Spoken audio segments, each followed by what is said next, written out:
So let's talk a little bit today about what we're seeing in the market when it comes to the listings that we've been previewing. Um, it's becoming more and more um, apparent to me that, you always hear how important hiring is Yeah. in every industry, right? In corporate America, hiring is important, and a bad hire can cost you a lot of money. It's no different in real estate. And, there's some reasons that you, as a seller, could lose money if you do not hire the right agent. I know one of the things that we hear about a lot is agents cutting their commissions.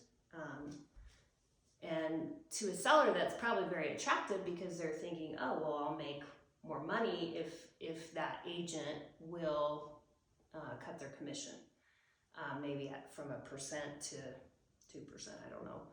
What is I know you have some feedback for that.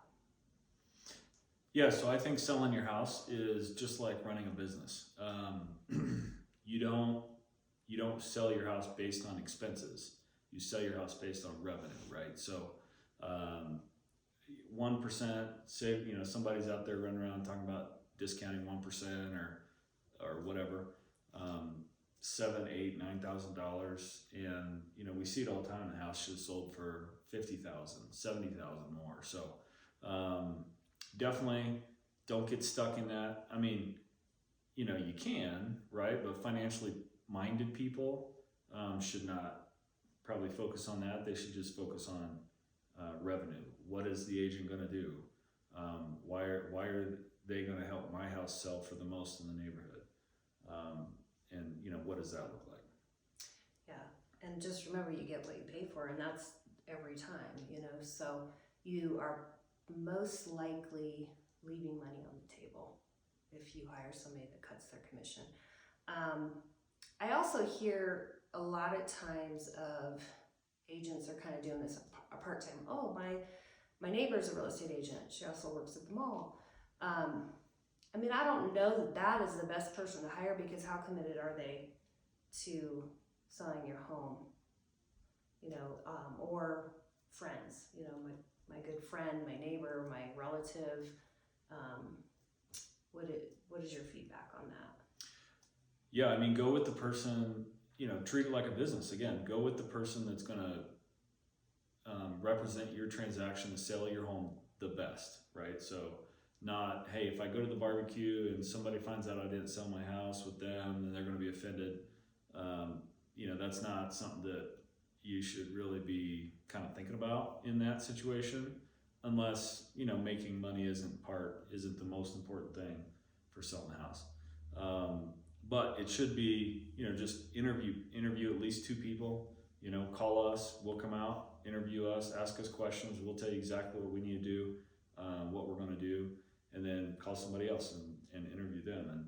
And somebody that has a good process, that has a successful track record and is confident in what they're doing, is going to attract a great transaction. So that's what you need to focus on.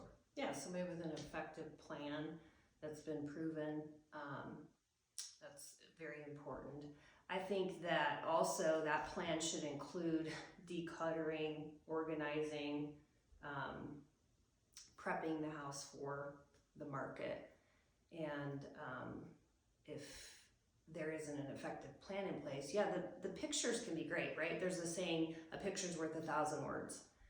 Well, in this day and age, we have a lot of filters for our pictures. So when a listing comes across somebody's computer, those pictures are usually the best of the best, and they've been filtered. And we see that a lot when we go to see a house. The pictures look great, looks like a great place, but you get there and there's holes in the walls. It doesn't smell good. Just doesn't present well. Presented great in the photo, but it doesn't present well in person. And to sell your house for the most money, it's got to present well. Yep. And then, so organization, decluttering, and some sort of staging, right? So professional staging will cost about $3,000. We rarely have to do that unless, you know, somebody's completely moved out and then there's some odd spaces in the house that we need to define. But otherwise, we'll use what, you know, some of the seller stuff.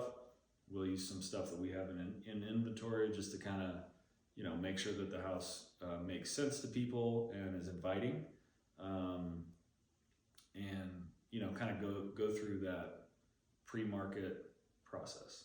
Yeah, that's such a great point, because I think a lot of people do think that staging means you have to spend a ton of money, and that isn't true.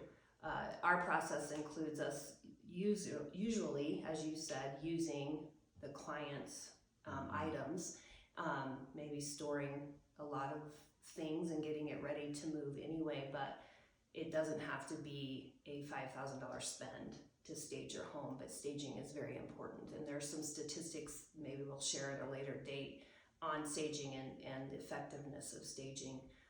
But there's I think a misunderstanding that staging costs a lot of money. Mm-hmm. So. Yep. So that's pretty much it. Also, one of the things that we do is, you know, we try to understand the buyer pool, what type of buyer is going to be looking at someone's house.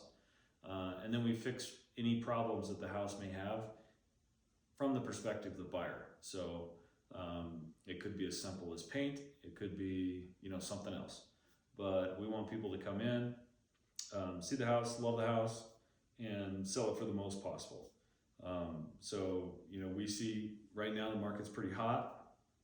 We see houses that aren't ready for market sit on market for a week to 2 weeks and then come in somewhere around list price or just under.